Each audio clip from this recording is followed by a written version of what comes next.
அன்ஹு அவர்கள் சொல்லுகின்றார்கள், ஒரு பயணம் ஒன்றில் நபியுல்லாஹி ஸல்லல்லாஹு அலைஹி வஸல்லம் அவர்களுடைய வாகனத்துக்கு பின்னால் முஆத் இப்னு ஜபல் ரலியல்லாஹு அன்ஹு அவர்கள் உட்கார்ந்து பயணம் செய்தார்கள்.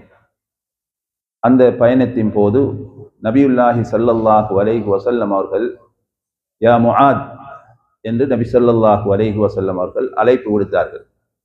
அப்பொழுது முஆத் இப்னு ஜபல் ரலியல்லாஹு அன்ஹு அவர்கள் லப்பைக் வ சஅதைக், நபி அவர்களே, இதோ நான் உங்களுக்கு கட்டுப்பட்டு விட்டேன், அடிபணிந்து விட்டேன், சொல்லுங்கள், நான் செய்ய தயாராக இருக்கின்றேன் என்று சொன்னார்கள். மறுபடியும் நபியுல்லாஹி ஸல்லல்லாஹு அலைஹி வஸல்லம் அவர்கள் யா முஆத் என்று அழைப்பு விடுத்தார்கள். அதே போன்று முஆத் இப்னு ஜபல் ரலியல்லாஹு அன்ஹு அவர்கள் முன்பு பதில் சொன்னது போன்று சொன்னார்கள். இப்படியாக 3 தடவைகள் நபி ஸல்லல்லாஹு அலைஹி வஸல்லம் அவர்கள் முஆத் இப்னு ஜபல் ரலியல்லாஹு அன்ஹு அவர்களை அழைத்ததன் பின்னால் சொன்னார்கள், எவரொருவர் அல்லாஹுவை மாத்திரம் வணங்கி, அல்லாஹு வணக்கத்துக்குரியவன் அல்லாஹுவை தவிர வேறு யாரும் இல்லை என்று முஹம்மது நபி ஸல்லல்லாஹு அலைஹி வஸல்லம் அவர்கள் அல்லாஹுவின் தூதர் என்றும் உள்ளத்தால் உறுதி கொண்டு அதனை சொல்வாரோ அவருக்கு அல்லாஹ் நரகத்தை ஹராமாக்குகிறான் என்று நபி ஸல்லல்லாஹு அலைஹி வஸல்லம் அவர்கள் சொன்னார்கள். அப்பொழுது முஆத் இப்னு ஜபல் ரலியல்லாஹு அன்ஹு அவர்கள் கேட்டார்கள், நபி அவர்களே, இந்த செய்தியை, நற்செய்தியை மக்களுக்கு நான் எத்தி வைக்கவா என்று கேட்ட பொழுது நபியுல்லாஹி ஸல்லல்லாஹு அலைஹி வஸல்லம் அவர்கள் சொன்னார்கள், வேண்டாம்.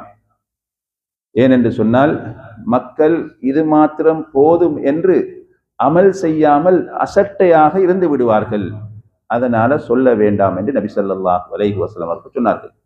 அதே போன்று 29வது ஹதீஸும் 129வது ஹதீஸும் அதனுடன் தொடர்பு பட்ட ஒரு ஹதீஸ். அந்த ஹதீஸையும் அனஸ் இப்னு மாலிக் ரலியல்லாஹு அன்ஹு அவர்கள் அறிவிக்கின்றார்கள். நபி ஸல்லல்லாஹு அலைஹி வஸல்லம் அவர்கள் சொன்னார்கள், யார் அல்லாஹ்வுக்கு இணை வைக்காமல் மரணிக்கின்றாரோ அவருக்கு அல்லாஹ் சுவர்க்கத்தை கடமையாக்குகின்றான் என்று நபி ஸல்லல்லாஹு அலைஹி வஸல்லம் அவர்கள் சொன்னதாக அனஸ் இப்னு மாலிக் ரலியல்லாஹு அன்ஹு அவர்கள் சொல்லுகின்றார்கள். இப்பொழுது இந்த ஹதீஸிலே நாம் பார்க்கின்றோம், நபி ஸல்லல்லாஹு அலைஹி வஸல்லம் அவர்கள் என்ன சொல்லுகின்றார்கள் என்று சொன்னால், அதாவது யாரெல்லாம் லா இலாஹ இல்லல்லாஹ் முஹம்மதுர் ரசூலுல்லாஹ் என்று சொல்லி உள்ளத்தால் உறுதி கொண்டு சந்தேகம் இல்லாமல் யார் அதனை சொல்கிறாரோ அவருக்கு நரகம் ஹராம். சுப்ஹானல்லாஹ். எனவே உலகத்தில் வாழக்குள்ள அல்லாஹ்வுக்கு இணை வைக்காமல் நாங்கள் வாழ்கின்றோமா என்பதை நாங்கள் உறுதிப்படுத்திக் கொள்ள வேண்டும். அது ஆக முக்கியம். மர்ம நாளையில அதான் இந்த களிமா இருக்குத்தானே, இது சின்ன ஒரு வார்த்தை தான், எல்லாருக்கும் தெரியும், லா இலாஹ இல்லல்லாஹ் முஹம்மதுர் ரசூலுல்லாஹ். ஆனா ஏன் நபி அவர்கள் அதனை சொல்ல வேண்டாம், சொன்னால் மக்கள் இது மட்டும் போதும் என்று அமல் செய்யாமல் அசட்டையாக இருந்து விடுவார்கள் என்று ஏன் சொன்னார்கள்? லா இலாஹ இல்லல்லாஹ் முஹம்மதுர் ரசூலுல்லாஹ் தான் உலகத்திலே வாழ்க்கை. அதுக்காகத்தான் சொர்க்கம் நரகம் படைக்கப்பட்டது. அது லேசான ஒரு களிமா இல்லை. தொழுகைக்கு ஃபர்லுகள் இருப்பது போன்று லா இலாஹ இல்லல்லாஹுக்கும் ஃபர்ல் இருக்கு. எத்தனை ஃபர்லு? 2 ஃபர்லுகள் இருக்கு. தொழுகைக்கு ஷர்த்துகள் இருப்பது போன்று லா இலாஹ இல்லல்லாஹுக்கும் ஷர்த்துகள் இருக்கு. எத்தனை ஷர்த்துகள்? 7 ஷர்த்துகள் இருக்கிறது. தொழுகையை முறிக்கக்கூடிய காரியங்கள் இருப்பது போன்று நாங்கள் மொழிந்த அந்த லா இலாஹ இல்லல்லாஹ் என்று சொல்லக்கூடிய கலிமாவை முறிக்கக்கூடிய காரியங்கள் நிறைய இருக்கிறது. இலாக்கள் லா இலாஹ இல்லல்லாஹ் சொன்ன முஸ்லீம்களாக இருப்பார்கள். இஸ்லாத்தை விட்டு வெளியேற்றக்கூடிய பல காரியங்களை அவர்கள் தெரியாமலே செய்து கொண்டிருப்பார்கள். அதுல முக்கியமான ஒன்றுதான் அல்லாஹ்வுக்கு இணை கற்பிப்பது, அல்லாஹ்வுக்கு இணை வைப்பது.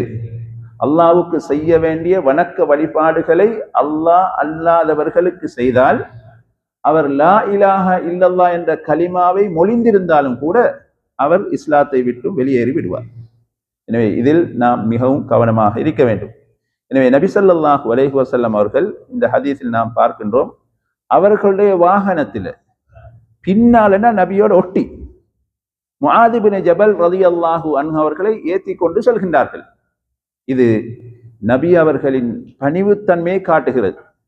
சுப்ஹானல்லாஹ். நாங்க எங்கட வாகனங்கள் இடம் இருந்தாலும் சில டைமுக்கு ஒரு ஆள் போறதுக்கு இருப்பாரு, இவரை நாங்க ஏத்துறான்னு சொல்லி என்ன செய்வோம், யோசிச்சு விட்டுட்டு போவோம்.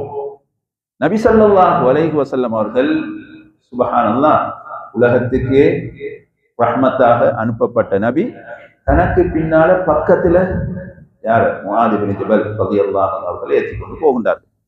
அதே போன்று நபி அவர்கள் கற்பித்தல் முறைகள் ஒன்றுதான், ஒரு ஆளுக்கு நாங்க படிச்சு கொடுக்கும் பொழுது அவருடைய கவனங்கள் அங்கிங்கு செல்லாமல் இருப்பதற்காக வேண்டி அவருடைய பேரை அடிக்கடி சொல்லி பேசக்குள்ள அவர் எங்கள் பக்கமே என்ன செய்வார், பார்த்து கொண்டிருப்பார். குறிப்பாக வாகனத்துல பின்னுக்கு போகக்குள்ள அங்கலிங்களை பார்ப்பதற்கு வாய்ப்பு கூட. அதனால நபி ஸல்லல்லாஹு அலைஹி வஸல்லம் அவர்கள் ஒரு தடவை அல்ல 3 தடவைகள் யா முஆத் யா முஆத் யா முஆத் என்று நபி ஸல்லல்லாஹு அலைஹி வஸல்லம் அவர்கள் அழைப்பு கொடுத்தார்கள். மூன்றாவது விஷயம், இந்த கலிமா லா இலாஹ இல்லல்லாஹ் முஹம்மதுர் ரசூலுல்லாஹ் என்று சொல்லக்கூடிய கலிமா இலகுவாக இருந்தாலும் அதை மக்கள் இலகுவாக விளங்குவாங்கன்றதுக்காகத்தான், விளங்கி அமல் செய்யாமல் இருப்பார்கள் என்பதற்காகத்தான் நபி அவர்கள் சொன்னார்கள், உள்ளத்தால் உறுதி கொண்டு அதுல சந்தேகம் வராமல் மொழிந்தால் தான் என்ன அவருக்கு நரகம் ஹராம் என்று சொன்னார்கள். இன்னொரு செய்தி இந்த ஹதீஸ்ல, ஏகத்துவவாதியாக இருந்தால், இணை வைக்காதவராக இருந்தால் அவர் சந்தேகம் இல்லாமல் சொர்க்கம் போவார். அப்ப நபி அவங்க சொன்னாங்களே, என்னுடைய உம்மத்து 73 கூட்டமாக பிரிவார்கள், 72 கூட்டம் நரகம், ஒரு கூட்டம் மாத்திரம் சொர்க்கம் என்று சொன்னார்கள். அப்படி என்ற அர்த்தம் என்ன, 73ல ஒன்றே ஒன்று எந்தவித கேள்வி கணக்கும் இல்லாம நரகத்துக்கு போகாம சொர்க்கத்துக்கு போறார்கள். அவங்கதான் சஹாபாக்கள் மாதிரி வாழ்ந்தார்கள். சஹாபாக்கள் எல்லாரும் நேரடி சொர்க்கம், அதுல சந்தேகம் இல்லை. ஆனா பின்னால வரக்கூடியவர்கள் 72 அந்த 72 நபி அவர்களுடைய உம்மத்து தான், 72 சொர்க்கம் தான். அப்ப நரகம் என்று சென்றது 72 கூட்டம் நரகம் என்று சொன்னார்களா இல்லையா? நிரந்தர நரகம் இல்லை, தண்டனை பெற்று சொர்க்கம் போறார்கள் தான் மத்தார்கள். ஒரே ஒரு கூட்டம் தான் தண்டனை பெறாம நேரடியாக சொர்க்கம் போறார்கள். அவங்க அல்லாஹ்வுக்கு இணை வைத்திருக்க மாட்டார்கள், பாவங்களை ஈடுபட மாட்டார்கள், அதிகமாக நன்மைகள் செய்வார்கள். இப்படி நாங்க ஒவ்வொரு ஆக்களும் எங்களை நினைச்சு பார்த்தா, நான் சஹாபிய மாதிரி வாழ்ந்து கொண்டிருக்கேன், பாவம் செய்யறல்ல, அதே மாதிரி நன்மைகள் அதிகமாக செய்யறேன், அல்லாஹ்வுக்கு இணையே வைக்கிறேன். இப்படி இருந்தா இன்ஷா அல்லாஹ் அந்த நேரடியாக சொர்க்கம் போற கூட்டத்துல அல்லாஹ் அவர்களை ஆக்குவான்.